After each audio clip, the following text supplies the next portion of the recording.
student, welcome to Chemistry Mantra classes. This is Vishal.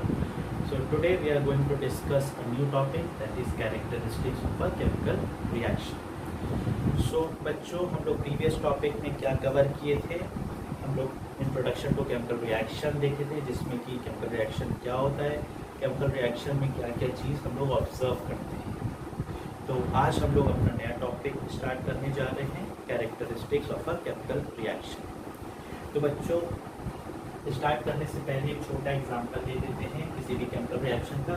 For example, जब magnesium react करता है oxygen के साथ, ये बनाता है मैग्नीशियम ऑक्साइड। बनाता है कि नहीं बच्चों? बिल्कुल। इसका कलर क्या होता है बच्चों? White powder. वाइट पाउडर के फॉर्म में मैग्नीशियम ऑक्साइड मिलता है।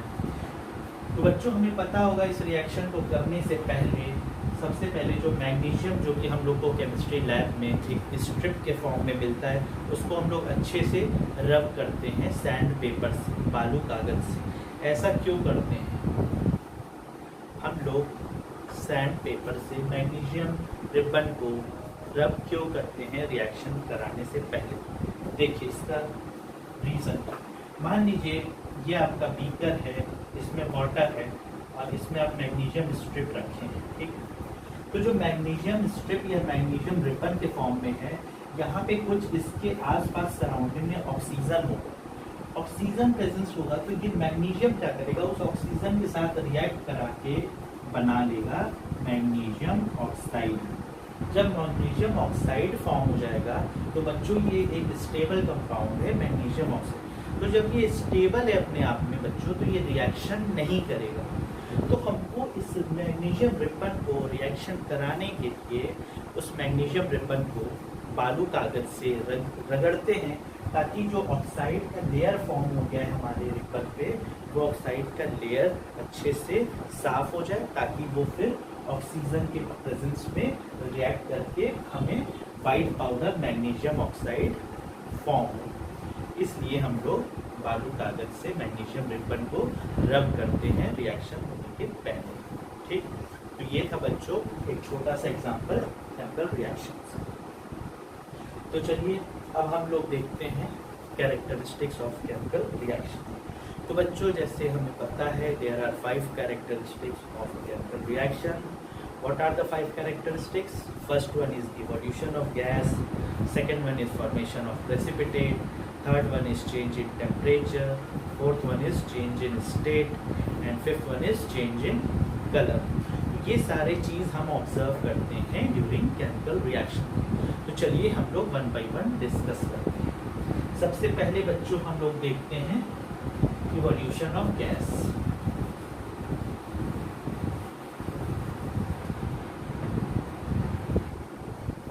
Evolution of gas. बच्चों, आपको पता है कुछ केमिकल इक्वेशन ऐसे होते हैं जिसमें कि गैस इवॉल्व होता है ड्यूरिंग केमिकल रिएक्शन के। वो या तो हाइड्रोजन गैस इवॉल्व होगा, या तो फिर कार्बन डाइऑक्साइड गैस इवॉल्व होगा, मतलब गैस इवॉल्व होता है। हम लोग क्या ऑब्जर्व करते हैं कि गैस इवॉल्व हो रहा है ड्यूरिंग केमिकल रिएक्शन। तो बच्चों, फॉर एग्जांपल, जब आप मैग्नीशियम को रिएक्ट कराते हैं HCl के साथ, जो कि डाइल्यूट फॉर्म में है, तो हमें क्या मिलता है बच्चों? MgCl2 plus H2 gas. देखिए यहाँ पे हमें हाइड्रोजन गैस इवॉल्व हो रहा है इस रिएक्शन में। तो ये कैसे आइडेंटिफाई करेंगे कि हाइड्रोजन गैस इवॉल्व हो रहा है बच्चों? देखिए, जो गैस इवॉल्व हो रहा है उसको हम लोग डिनोट कैसे करते हैं? अपवर्ड एरो के साथ। तो यहाँ पे अपवर्ड एरो लगा है, इसका मतलब बच्चों क्या है? यहाँ पे हाइड्रोजन गैस इवॉल्व हो रहा है इस रिएक्शन में। चलिए सेकेंड हम लोग देखते हैं बच्चों। ये तो हो गया पहला रिएक्शन, और सेकेंड रिएक्शन हम लोग देखते हैं गैस।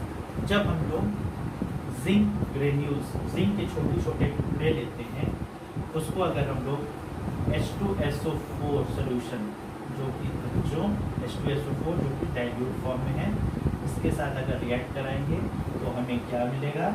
ZnSO4 plus H2। इसमें भी देखिए बच्चों हाइड्रोजन बबल्स मिलेंगे आपको हाइड्रोजन गैस की। ये रिएक्शन बता रहा है कि इस रिएक्शन में क्या इवॉल्व हो रहा है बच्चों?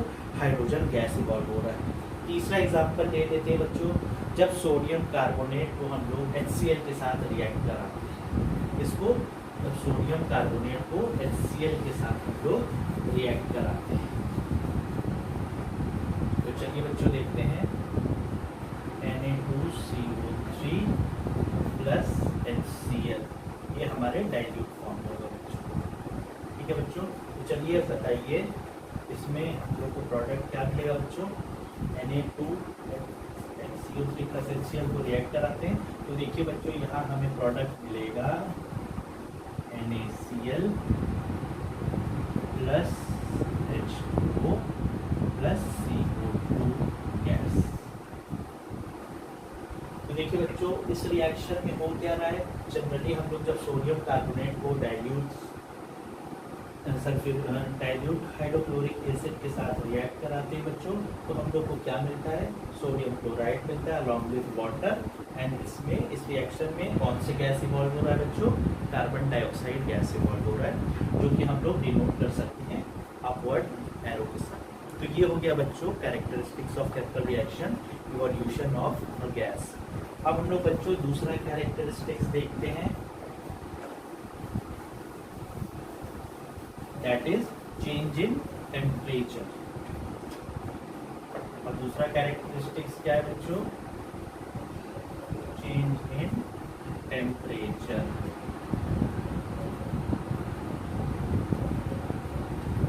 देखिए बच्चों कुछ केमिकल रिएक्शंस ऐसे होते हैं जिसमें ड्यूरिंग केमिकल रिएक्शन या तो रिएक्शन का टेम्परेचर राइज हो रहा है, बढ़ता है, या तो टेम्परेचर का रिएक्शन जब या तो फिर रिएक्शन का जो टेम्परेचर होता है फॉल हो रहा होता है।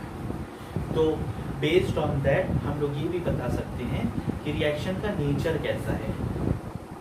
अगर किसी भी रिएक्शन में बहुत ज़्यादा हीट प्रोड्यूस हो रहा है, ड्यूरिंग केमिकल रिएक्शन के बहुत ज़्यादा हीट प्रोड्यूस हो रहा है, निकल रहा है, तो उस रिएक्शन का नेचर कैसा होगा बच्चों, एक्सोथर्मिक नेचर होगा।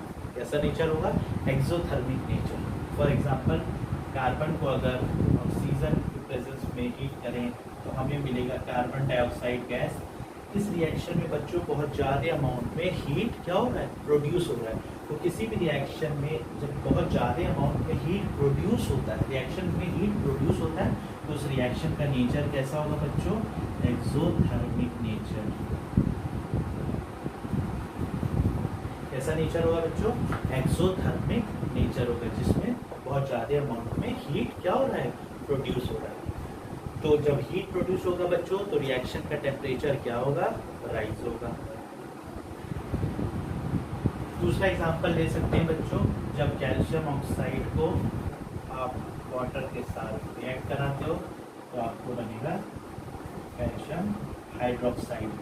During this chemical reaction large amount of heat is produced, so this nature of this reaction is also exothermic in nature।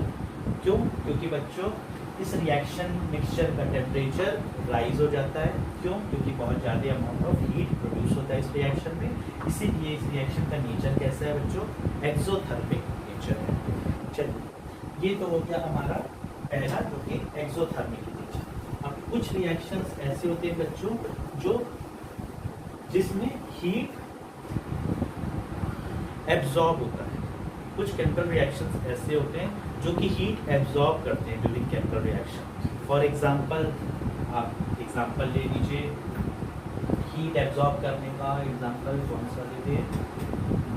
हाँ देखिए, अगर CaCO3 अगर इसको ये करेंगे CaO प्लस CO, बच्चों ये एग्जाम्पल है डिकम्पोजिशन रिएक्शन का। अब आप पूछोगे डिकम्पोजिशन रिएक्शन क्या होता है, तो इसके लिए हम लोग बच्चों अपने अगले वीडियो में टाइप्स ऑफ केमिकल रिएक्शंस देखेंगे, वहाँ पे हम लोग डिटेल में पढ़ेंगे डिकम्पोजिशन रिएक्शन होता क्या है।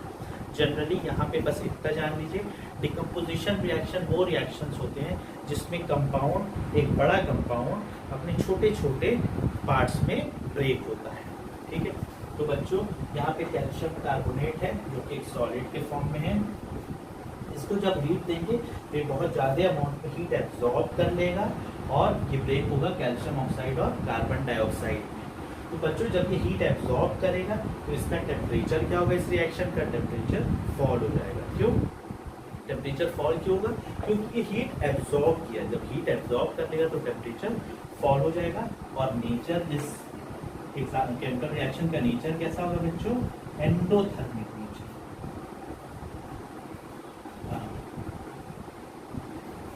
तो बच्चों यहाँ दो चीज देखें, अगर किसी भी केमिकल रिएक्शन जिसमें हीट प्रोड्यूस हो रहा है या हीट इवॉल्व हो रहा है या फिर हीट प्रोड्यूस ही समझ लीजिए, हीट प्रोड्यूस हो रहा है तो उस रिएक्शन का टेम्परेचर राइज होगा और नेचर कैसा होगा रिएक्शन का? एक्सोथर्मिक इन नेचर होगा। और कोई रिएक्शन जिसमें हीट बहुत ज़्यादा एब्जॉर्ब हो रहा है, टेम्परेचर जो रिएक्शन का है फॉल हो रहा है, तो ऐसे रिएक्शन का नेचर कैसा होगा बच्चों? Endothermic nature. तो यहाँ पे आप छोटा सा लिख लीजिए, एक्सोथर्मिक मतलब heat produce, endothermic heat absorb. ये बच्चे हो गया second characteristics of chemical reaction, that is change in temperature. तो बच्चों आज के टॉपिक में, आज के लेक्चर में हम लोग क्या देखें? कैरेक्टरिस्टिक्स ऑफ केमिकल रिएक्शंस क्या होते हैं, और जनरली हम लोग दो कैरेक्टरिस्टिक्स कवर किए। पहला इवोल्यूशन ऑफ गैस, जिसमें कि हम देखते हैं कि कोई भी केमिकल रिएक्शंस होते हैं तो उसमें बहुत ज़्यादा अमाउंट ऑफ गैस प्रोड्यूस होता है। दूसरा हम लोग कवर किए change in state. Change in state में जनरली क्या होता है बच्चों? कोई भी केमिकल रिएक्शंस होता है तो उसका या तो टेम्परेचर राइज होता है या तो टेम्परेचर फॉल होता है। अगर टेम्परेचर राइज हुआ मतलब बहुत ज़्यादा हीट प्रोड्यूस हो रहा है रिएक्शन में और रिएक्शन का नेचर एक्सोथर्मिक हो जाएगा। और अगर हीट एब्जॉर्ब करता है तो उसका टेम्परेचर फॉल होगा और रिएक्शन का नेचर कैसा होगा बच्चों? एंडोथर्मिक। तो बच्चों आज का चैप्टर यहीं क्लोज करते हैं। आज का टॉपिक हम लोग ने दो कैरेक्टरिस्टिक्स कवर किया। आज का ये पार्ट 1 है। अगला वीडियो हम लेके आएंगे पार्ट 2, जिसमें रिमेनिंग कैरेक्टरिस्टिक्स कवर करने के साथ कुछ एग्जाम्पल्स भी हम लोग देखेंगे। तो बच्चों आज का टॉपिक यहीं समाप्त करते हैं। अब आपका काम है कि जितना आज पढ़ा दिया उसको जाके आप एक बार रिवाइज कर लीजिए, प्रीवियस लेक्चर को भी रिवाइज कीजिए।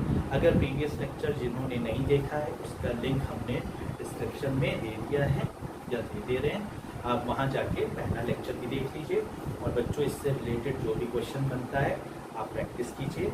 नेक्स्ट सेशन में जब हम लोग पार्ट 2 लेकर आएंगे तो वहाँ पे हम लोग रिमेनिंग क्वेश्चन कवर करते हुए इस पे बेस्ड जो भी क्वेश्चन आपके प्रीवियस ईयर एग्जाम में पूछे गए हैं वो हम लोग क्लास में ही सॉल्व करेंगे।